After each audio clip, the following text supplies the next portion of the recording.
지난 15일 금호 아시아나그룹은 이사회를 거쳐 아시아나항공의 매각을 결정했습니다. 금호 아시아나그룹은 호남을 대표하는 기업인 만큼 지역민들의 관심이 높았는데요. 그래서 오늘 이슈 저격 시간에는 금호 아시아나그룹의 아시아나항공 매각이 지역에 어떤 영향을 미치고 있는지, 과연 영향은 없는 건지 그런 내용을 중심으로 알아보도록 하겠습니다. 함께 이야기 나눠주실 두 분을 소개하겠습니다. 먼저 국일용 뉴시스 광전남 취재본부장 나오셨습니다. 안녕하십니까? 네, 반갑습니다.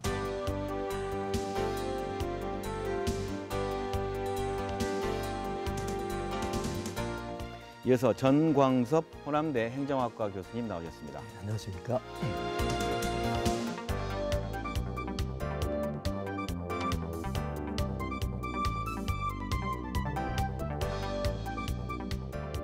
네, 이 문제에 대해서 꾸준히 관심을 가져온 분이 아니라고 한다면 이번 일이 좀 갑작스럽게 느껴질 수도 있다고 생각됩니다. 먼저 이번 결정이 왜 이뤄졌고 어떤 의미인지 짚어보는 얘기부터 시작했으면 하는데요. 네. 금호 아시아나그룹이 자금난에 시달린 결과 핵심 계열사를 팔게 됐다는 것인데 왜 이런 결과가 나온 건지 두 분께서 간단히 그 원인을 좀 설명해 주신다면 먼저 구본부장님께서 말씀해 주시겠습니까? 네. 그렇죠. 이미 지난 15일에 이사회가 있었으니까 언론 보도를 통해서 많이 들으셨겠지만 그렇습니다.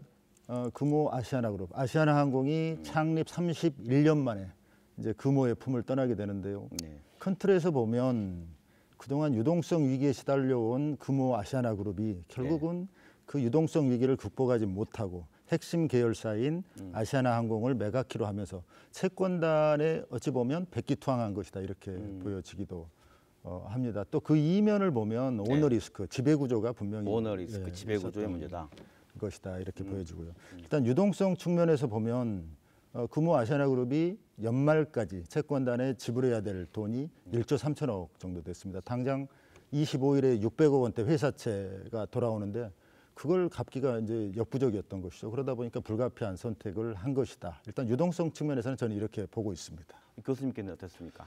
예, 그 경영진의 그 무리한 사업 확장, 그러니까 무리한 M&A의 결과가 아닐까 하는 생각이 듭니다. 2006년이죠.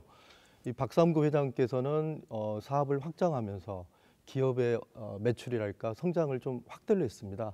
여러분도 잘 아시다시피 대우건설을 6조 5천억에 매입을 했고요. 그랬죠. 그럼 대한통운을 4조 5천억. 실제 말로 굉장히 무리한 금액으로 이 두 개 회사, 그 여타 회사들을 M&A를 하면서 확장을 하면서 자기 자본 비율이 굉장히 낮음에도 불구하고 부채 비율이 364% 그리고 부채가 3조 9,500억 정도. 그러니까 이 금호 아시아나만 놓고 보면 굉장히 견실한 회사입니다. 뭐 이제 양대 항공사로서 이 경영에 있어서는 건실하게 잘 꾸려갔는데 이 금호 아시아나의 문제가 아니라 다른 회사를 인수하면서 인수대금에 대한 부채를 그 이자 늘어나는 이자를 이 수익으로 맞추지 못하니까 이자 보상 비율이라는 게 있습니다. 그러니까 영업 활동을 통해서 이자를 내고도 남은 비율, 그러니까 그게 1 이상이면 아주 건실한 영업을 보여주는데 6년 동안 1 이하였습니다. 그러니까 사실상 한 6년 전부터 이 부도난 회사나 다름없었다 이렇게 보시면 되겠습니다.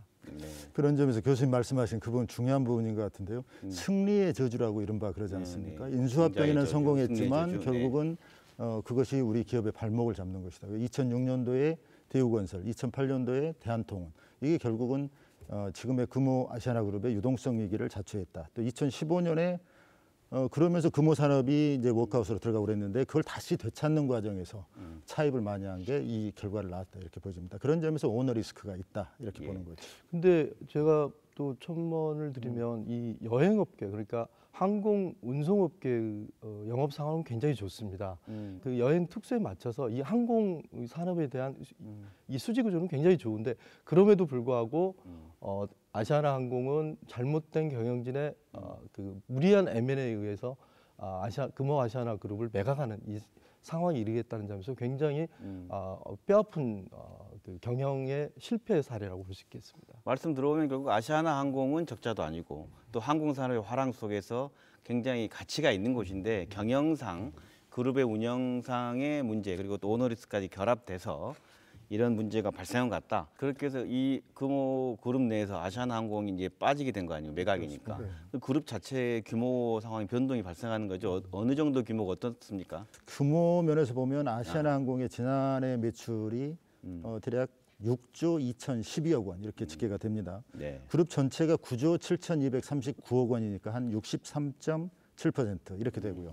자산 규모를 보면 마찬가지입니다. 아시아나항공이 6조 9천억 원대, 또 전체 그룹 전체가 11조 4,800억 원대니까 대략 한 60% 정도 달합니다. 아시아나항공이 차지하는 비중이요. 네. 그러니까 핵심 계열사라고 할 수 있죠. 이게 빠지게 되면 그룹 전체의 자산 규모는 4조 5천억 원대가 되는 것이고요. 또 아시아나항공이 빠지면 자연스럽게 아시아나 자회사들이 빠져나갑니다. 뭐 요새 잘 나가는 에어부산, 에어서울, 네. 아시아나 IDT 뭐 이런 게 있는데 그게 나가면 자산 규모는 그보다 더 떨어진다라고 보죠. 일단 4조 5천억 원으로 감안하면 재계 순위가 60위권 정도 될 거로 예상이 돼요. 그렇게 되면 지난번 형제의 난 때 떨어져 나간 구모 석유화학 그룹 박창구 회장이 하는 거기보다도 오히려 재계 순위가 더 그러네요. 늦어지는 그런 더 뒤로 가는 그런 것이고 그룹 규모가 크게 줄어드는 거네요. 그렇습니다. 네. 지역에서 보면 이제 30대 그룹 안에 들은 대기업은 하나도 없는 그런 셈이 되는 것이죠. 보통 우리가 5조 원 이상 뭐 대기업에 얘기하는 대기업 아래 단계로 내려간다 그 말씀인 거죠. 아무래도 우리 지역을 기반으로 하는 기업이다 보니 지역 언론에서 연일 지역 경제에 미칠 파장을 네네. 걱정하는 목소리가 많습니다. 이 문제 이야기 한번 우리가 한번 분석해 보도록 하죠. 지역 경제에 미치는 영향이 있을 거라고 보시는지 있다면 어떤 건지 한번 두 분께 여쭙고 싶네요. 어떻습니까? 어떻습니까? 교수님께서는 어떻게 보세요? 저는 지역 경제, 지역 사회에 미치는 영향이 굉장히 지극히 제한적일 거라는 생각이 네. 듭니다. 예컨대 이제 항공 아시아나 항공을 기반으로 하는 그 계열사들에 대한 통매각인데 사실은 이 항공사라는 게 항공 그 공항을 기반으로 하는 여러 가지 이제 그 일자리 구조를 띠고 있는데 우리나라의 공항들은 광주공항과 무안공항이 그 대부분이 되는데 대부분 일거리랄까 하청 구조는 서울에서 이루어지기 때문에 직접적으로 지역의 경제, 지역의 하청업체들이 실질적으로 일하는 구조는 극히 제한적일 거다. 아시아나 항공을 기반으로 한 협력업체나 그런 일감 문제는 거의 제한적이다 없다 이런 말씀이신 것 같네요. 어떻습니까? 그렇습니다. 저도 동의하는데요. 일단 지역의 언론이나 또 지역 사회에서는 많이 우려들을 합니다. 왜 그러냐면 금호 아시아나 그룹이 이 지역 사회에서 갖는 비중, 경제적 비중이 크기 때문에 아마 악영향이 크지 않을까 이런 우려들을 하는데 실질적으로 보면 매각되는 아시아나 항공의 협력사가 여기에 많지는 않습니다. 거의 없다고 봐도 상관이 없죠. 그러니까 직접적인 경제적 영향은 없을 것이다. 좀 더 추가적으로 본다면 이를테면 아시아나 항공이 매각이 되면 나머지 금호 산업 또 금호 고속 여기에 대한 어떤 구조조정이 뒤따르지 않을까 싶어요. 그러면 그 후속으로 이루어지는 어떤 기업의 구조조정 차원에서 이쪽에 있는 기업들이 조금 영향, 또 기업 안에 있는 구성원들의 영향 이런 것들은 좀 있을 수도 있다 이렇게 보여집니다. 바로 그 문제인데요. 이제 협력업체 얘기해봤고 우리 흔히 경제적 영향을 얘기할 때 일자리 문제가 이제 말 그대로 협력업체 일자리도 있지만 그 일하는 기업의 일자리 문제, 뭐 항공사 직원이라든가 뭐 그 외에 금호 그룹 내 문제라든가 이 문제는 어떻습니까? 영향이? 그 이제 항공사의 특성상 출 도착지가 결정이 되면 이제 도착하고 나서 그라운드 타임이라는데 그 시간 내에 이제 여러 가지 하청하고 그 기내 청소를 한다든지 뭐 하청업체들이 이렇게 붙어서 하는 겁니다. 근데 이 그라운드 타임 자체에 하청 기업들에게 일감을 몰아주고 있고 이 항공사의 그 자회사 형태가 주로 이제 IT랄까 그 서비스를 제공하는 IT 그리고 외식 뭐 이런 것들 돼 있기 때문에 그렇게 일자리가 많이 늘어나는 구조가 아닙니다. 우리 지역을 기반으로 한 일자리도 그 부분도 거의 없다고 볼 수 있습니다. 그렇습니다. 네, 그렇군요. 전혀 없다고는 볼 수는 없겠지만 어쨌든 미미하지 않겠냐 이렇게 보이는 거죠. 네네네, 그렇죠. 뭐 지점도 있고 하니까요. 네. 광주 그 김포 아시아 노선 사라진 것이 영향이다라고 뭐 언론에 단 보도가 나온 게 있어. 그게 그나마 실질적인 영향인 것 같던데.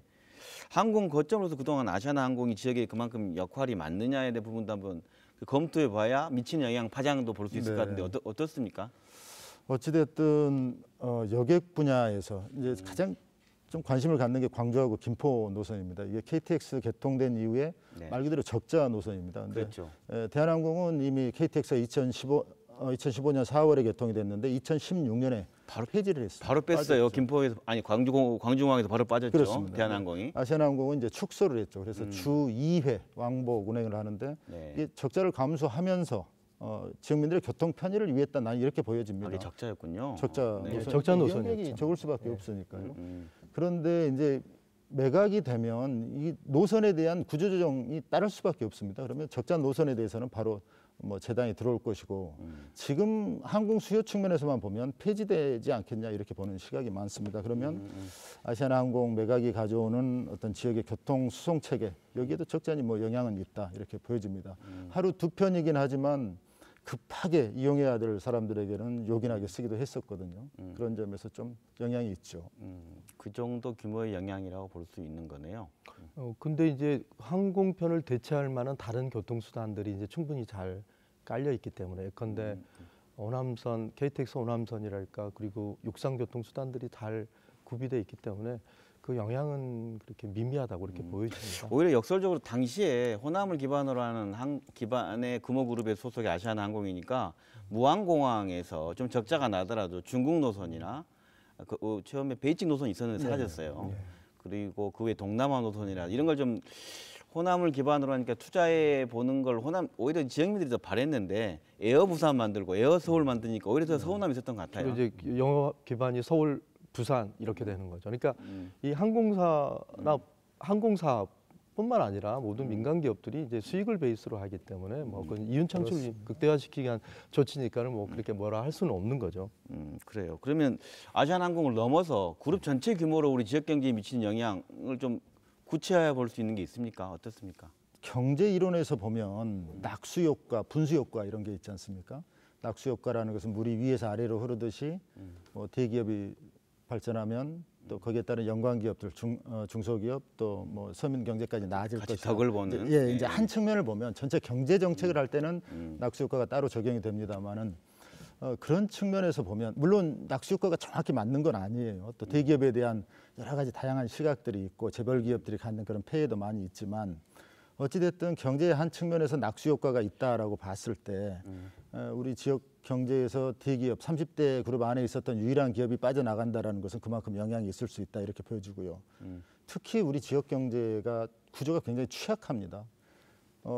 일단 대기업의 이런 낙수 효과도 있고 그러려면은 중소기업 이런 인프라가 쫙 깔려 있어야 되는데 그게 굉장히 취약한 그런 상황이고 또 지금 지역의 경제난들이 여러 기업들이 어려워하면서 지역의 경제난들이 계속 가중되고 있는데 이런 상황에서 금호까지 이렇게 흔들린다라고 하니까 영향이 없진 않다, 적진 않다 이렇게 보여집니다. 이게 항공 운송 사업의 특성상 어떤 지역을 기반으로 영업을 하거나 그렇지는 않거든요. 사실은 요즘 전선면으로 해서 뭐 네트워크 사업도 가능하기 때문에 지역과의 어떤 사업과의 어떤 매출의 연관은 그렇게 그다지 크게 보이지 않습니다. 논의를 조금 모아볼 필요가 있을 것 같은데 교수님께서는 항공산업 이제 아시아나항공 매각이 가져오는 영향 쪽을 맞추시니까 이제 항공산업이 지역에 베이스를 두지 않는다라고 보는 것이고 저 금호 아시아나그룹이 전체로 놓고 봤을 때 근데 지금 여기에서 활동하는 게 금호고속이나 금호산업이 여기에 비중을 많이 두고 있기 때문에 금호산업의 경우도 마찬가지입니다. 제가 금호산업을 보니까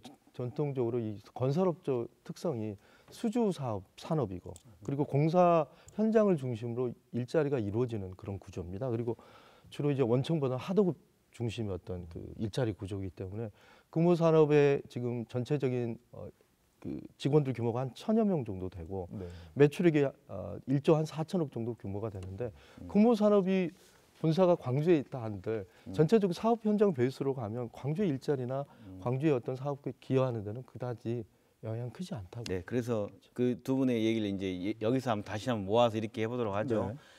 우리 지역 경제에 미치는 영향과 파장을 한번 좀 구체적으로 얘기를 들어봤고 그것이 어떠냐에 따라서 그 다음 얘기를 해보고 싶은 건데 먼저 안타까워하시는 분들 중에는 금호그룹에 대한 추억이랄까, 정서적인 애틋함을 갖고 계시는 것 같아요. 심지어 금호가 호남인들의 자존심이었다라는 말까지 하시는 분들이 있는데 호남인들에게 금호란 뭐길래 이런 질문을 한다면 어떻게 얘기할 수 있으실까요? 글쎄요, 좀 거차하는 것 같습니다. 자긍심, 자부심이 있었던 반면에 아쉬움도 있었고 또 기대가 큰 만큼 서운함도 있었고 뭐 이러지 않았는가라는 생각이 드는데 어찌됐든 모든 시각을 떠나서 금호가 지역의 대표 기업이라는 것은 부인할 수 없는 사실이죠. 광주 전남을 기반으로 한 유일한 대기업인데 또 지역민들과 함께 커왔습니다. 고속버스 뭐 다 기억하시겠지만 거북이 그런 속에서 우리 지역의 대표 기업이다. 이 호남을 상징하는 기업이다. 이런 데 있어서는 분명한 사실인 것 같습니다. 또 뭐 지난 정권 시절에 또 많은 어떻게 그럼 호남 기업이 버텨왔느냐 뭐 이런 데 대한 시각들도 많은데 과거 사례를 하나 뭐 들어보면 율산 얘기들 많이 하지 않습니까? 호남 기업에 대한 율산요? 어떤 호남 차별의 상징으로 지금 율산 그룹을 얘기를 하는데 그때 1970년대 불과 4년 만에 14개 계열사를 가진 그룹으로 발전을 했는데 정권에 의해서 이제 도산이 되고 회장은 구속이 되고 그런 전례가 있습니다. 그게 이제 호남 차별, 호남 기업에 대한 차별의 상징으로 돼 있는데 어찌됐든 금호는 또 그런 시기도 잘 넘어왔고 지역의 인재들도 많이 키웠고 장학 사업 이런 데 기여한 부분도 많고 모든 걸 떠나서 지역 경제의 역할을 해온 것만큼은 분명하다. 그래서 호남의 자긍심이다. 이런 평가들을 하지 않는가 그렇게 생각됩니다. 네, 교수님 생각 어떠십니까? 광주고속이 이제 그 금호의 이제 모회사 격인데 광주고속 하면 어떻게 보면 서민과 함께한 기업이었죠. 아시다시피 이제 우리나라의 그 개발축이 경부선이다 보니까 호남선은 항상 열차나 모든 이런 SOC 투자에서 항상 소외받고 있었는데 광주고속은 말씀하신 대로 우리들 안전하게 전국의 방방곡곡으로 항상 편안하게 이렇게 모셔다주는 그런 고객이었죠. 기업이었고 그런 측면에서는 이 광주고속이 우리 지역민들에 대한 애환은 굉장히 클 거라고 보여집니다. 그런 측면에서 아까 말씀하신 뭐 우정의 거북이 이런 과거의 어떤 기억들이 지금 지역 경제에 영향력이 크지 않음에도 불구하고 어떤 상실감에 어떤 밑자락을 깔고 있는 거 아니냐라고 분석하시는 것 같은데 지역 기반의 대기업이 이게 호남 기반의 대기업이 사라진다 이게 어떤 것이길래 우려하는 걸까요? 지금 실체가 그렇게 크지 않아 보이는데도 불구하고. 네. 그러려면 그럼 금호 아시아나그룹이 그럼 지역 사회에 어떤 영향을 미쳤느냐, 어떤 걸 기여해 왔느냐 이걸 한번 따져보면 역으로 살펴볼 수도 있을 것 같아요. 물론 지역민들의 기대는 높습니다. 그동안 우리 고속버스를 타면서 우리 쌈짓돈으로 키워온 기업인데 과연 지역을 위해서 뭘 했느냐. 여기에는 이제 지금은 뭐 유스케어 문화관도 생기긴 했지만 변변한 서울만한 문화시설도 없었고 위락시설도 없었다. 그러면 이 지역을 대표하는 기업은 어디인데 과연 이런 상황이었느냐. 이런 서운함도 물론 있습니다. 그런데 곰곰이 따지고 보면 기업 측에서는 좀 억울한 측면이 있을 거예요. 그동안에 보면은 상공회의소를 출범시키는 모태가 됐었고 또 비엔날레 출범할 때 기억하시겠지만 30억 원을 냈었죠. 또 인재 육성 사업들, 장학 사업들 많이 했고 문화 사업. 최근에는 또 창업주 고 박인천 회장의 자택을 시민들의 문화공간으로 제공하기도 했고 이런 여러 가지 사업들을 해왔다라는 점에서 그 그룹이 위축되고 쇠락하고 이런다라는 것은 그만큼 다시 지역에 기여할 수 있는 그런 어떤 폭 이런 게 좀 좁아지지 않겠느냐 이렇게 우려들을 하는 것이죠. 저는 그렇게 생각합니다. 경제적 함수를 넘어서서 아까 율산 좀 얘기도 하셨던 네네. 것처럼 또 사막 소지도 있었고 뭐랄까 기업이 축소되는 게 지역 정치력의 축소로 지금 이해하는 정서가 깔려 있다는 그런 말씀이신가요? 어떻습니까? 정치력까지 이제 가게 얘기됐는데 사실은 그 금호아시아나 그룹이 지금 어려워진 건 오래전입니다. 사실상 아까 제가 모두에도 말씀드렸지만 한 4년 2006년부터 어려움이 시작된 건데 과거에 이제 산업은행에서 계속 이렇게 M&A나 자금에 대한 출연을 계속적으로 지속적으로 그 보수 정부 그러니까 예컨대 박근혜 이명박 정부에서는 끊임없이 잘 추진이 되어 와서 지금까지 근근히 이어왔는데 공교롭게도 이제 진보 정부 들어와 가지고 새롭게 산업은행에서의 어떤 입장 변화 이것도 이제 우리 지역에 있는 여론에서는 조금 의아하게 생각하는 면도 있는데 현 정부에서는 이제 금산분리죠. 그 정경유착 과거에처럼 이어왔던 정경유착이 뿌리를 끊고 기업은 기업 그 논리에 의해서 기업의 흥망성쇠 결정을 시키자는 그 논리로 인해서 이제 산업은행에서의 어떤 경영권에 대한 침탈 그리고 매각을 요청하는 건데 굴복하게 된 건데 이런 측면에서 이게 정경유착의 꼭 그 뿌리는 과거 정부와는 현재 정부와는 매우 다르다. 근데 이런 것들이 사실은 이번 그 호남의 지역을 둔 호남의 기반을 둔 금호 아시아나 그룹이 그 케이스가 된 데 대해서는 우리 지역민 한 사람으로서 굉장히 유감스럽게 생각하는데, 좀 전에 정경유착, 금산분리 이 부분 얘기했는데 이번에 재밌는 게 있어요. 이번에 최종구 금융위원장이 상당히 강한 드라이브를 걸었지 않습니까? 또 채권단, 산업은행도 마찬가지고 교수님 방금 그런 맥락에서 말씀을 하셨는데 그런 것들이 일부 이 지역에서는 호남의 기업을 너무 외면하는 거 아니냐, 또 지역 기업을 생각하는 호남의 정서를 좀 무시한 것 아니냐, 이런 일부의 시각이 있었어요. 근데 이건 정권의 문제랄지 정부의 개입 문제가 아니라 이건 시장 논리고 또 무리한 경영, 오너 리스크 여기에서 온 것이다라고 봐집니다. 그건 분명한 사실인 것 같고, 네.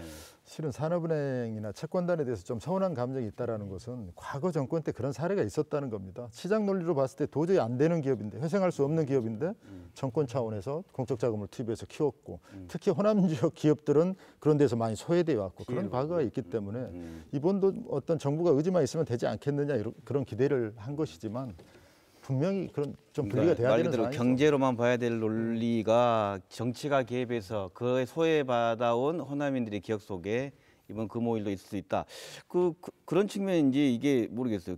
광주 경실련을 비롯한 시민단체가 산업은행 이미 금호그룹을 지원해야 한다라는 주장을 했어요. 이거 어떻게 보십니까? 그 같은 맥락입니다. 그러니까 이미 저희는 작년에 이미 경험한 바가 있어요. 우리 금호 타이어 사태.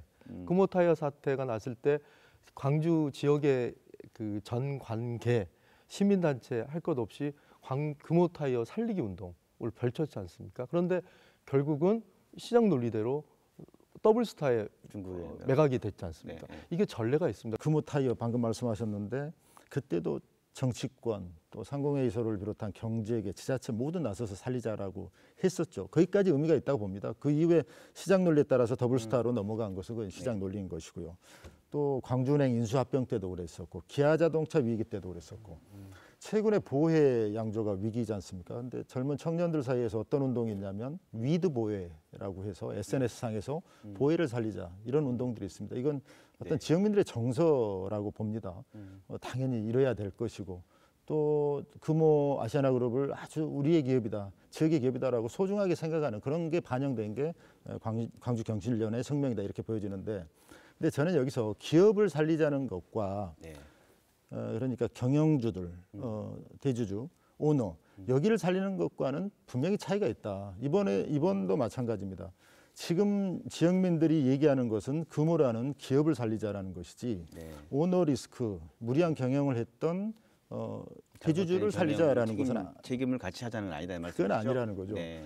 그러니까 분명히 지금 지역사회에서 일어나고 있는 금호를 살리자, 금호 화이팅 이렇게 하는 얘기는 금호라는 기업을 살리자라는 것이라는 점은 좀 분명히 할 필요가 알겠습니다. 있다, 이렇게 보여집니다. 뭐 이해가 됩니다. 그런 차원에서 이런 얘기를 한번 해보도록 하죠. 이제 그 우리 토론이 거의 마무리돼 가니까 지역민들의 기대와 역할과 그 어떻게 보면 기업의 지역에 대한 책임 얘기를 좀 해보고 싶어요. 금호에 대한 약간 문화적인 여러 가지 지원, 비엔날레 지원 등에 대한 잘했다라는 얘기가 있으면서도 반대로 또 한편으로는 찔끔 지원하고 더 많이 가져간 거 아니냐, 어떤 기업에 대한 그런 서운함도 있을 수 있는 거니까 지역민들이 그런 기대를 합니다. 기업에 요구하기도 하고, 그리고 기업은 또 반대로 지역에 대한 어떤 사회적 책임을 해야 되는지에 대한 부분을 이번 금호 일을 통해서 한번 얘기해 주셨으면 좋겠습니다. 지역을 기반으로 한 뭐 대기업이든 중소기업뿐만 아니라 대한민국의 그 영업을 하는 이 사기업, 우리 퍼블릭 섹터에서는 이제 그 사회적 책임이랄까, 뭐 사회 형평성이 굉장히 그 높은 어떤 도덕적인 잣대로 적용이 되고 있는데, 이 프라이빗 섹터에 있는 데서도 거기에 걸맞는 지역민과 함께하고 일자리를 공유하고 동반 성장하는 이러한 그 사회적 가치에 대한 그 잣대들을 이런 프라이빗 섹터에 있는 민간 기업들에게도 좀 적용할 필요가 있을 것 같습니다. 왜냐, 이제는 그 영업 이율에 대한 창출이 결국은 이 지역의 기반, 그리고 대한민국을 기반으로 되고 있는 어떤 국민과 함께하는 그 속에서 나타나는 어떤 그 성과물이지, 그게 그 따로 하늘에서 뚝 떨어지는 건 아니기 때문에 이런 동반 성장, 그리고 사회적 가치, 우리 지금 그 포스트, 저는 금호를 많이 생각하는데, 금호 이후에 지역을 기반으로 두고 있는 중견기업들도 금모에 대한 어떤 시그널을 남의 탓으로 자기 내로남불, 그러니까 자기의 어떤 기준으로 엄격하게 재단해서 우리 기업이 어떻게 이 지역과 함께하는, 그리고 지역민과 함께하는 어떤 사회적 책임자로서의 어떤 기업을 영위해 나갈까 하는 고민을 할 때가 아닌가 하는 생각이 듭니다. 네, 홍 부장님께서는. 네, 앞서 말씀드렸지만 금호가 비엔날레에 창설 때 30억 원을 냈다. 이걸 아는 시민들은 그렇게 많지는 않을 겁니다. 뭐냐면 기업과 지역민들의 눈높이는 약간의 차이가 있는 것 같아요. 네. 앞서 말씀드린 기대와 아쉬움, 또 고마움과 서운함 이런 게 좀 교차하는 것 같아요. 많은 역할들을 했습니다. 금호가. 그럼에도 불구하고 이런 지역민들의 기대에 못 미친다라는 것은 기업 측면에서 한번 다시 봐볼 필요도 있습니다. 최근에 또 호반이나 중흥이나 이 지역의 중견기업 아주 굵직한 기업으로 이제 커가고 있는데 네. 거기에 대해서도 지역에서 사회적 역할을 많이 요구를 합니다. 또 많은 부담도 될 거예요. 그럼에도 불구하고 다소의 아쉬움, 또 향토은행이 광주은행에 대해서도 지역민들은 상당히 서운함, 아쉬움도 있거든요. 그런다면 지역민들의 눈높이가 어디에 있느냐 이런 것을 기업들이 한번 생각해 볼 필요가 있다. 또 이번 금호 아시아나그룹이 새롭게 재편이 된다면 지역사회에 대한 금호의 역할 이런 부분도 다시 한번 정립하고 갈 필요가 있다 이런 생각이 듭니다. 지금 지역민들은 금호가 어려운 상황에 처하니까 살려야 한다, 금호 다시 일어나야 한다 이런 기대감들을 많이 하고 있거든요. 응원도 보내고 있고. 그런다면 금호는 또 지역사회를 위해서 또 지역민들과 어떻게 함께 갈 것이고 이런 위기를 돌파할 것이냐 한 번쯤은 재정립하고 갈 필요가 있다 이런 생각이 듭니다. 네, 박정희 독재와 지역주의의 고통을 받아온 호남 사람들에게 금호는 응원의 대상이기도 했지만 또 한편으로는 지역사회에 올바른 역할을 하고 있냐는 비판의 대상이기도 했습니다. 이번 일이 금호라는 기업의 몰락이 아니라 더욱 건전한 기업으로 거듭나는 계기가 되기를 희망해 봅니다. 그리고 이 시대에 지역과 기업은 서로 어떤 역할을 나누어야 되는지도 한번 고민해보는 시간이 됐으면 좋겠습니다. 시사본색 오늘 순서 여기서 마칩니다. 다음 주 이 시간에 뵙겠습니다. 두 분 고맙습니다. 감사합니다.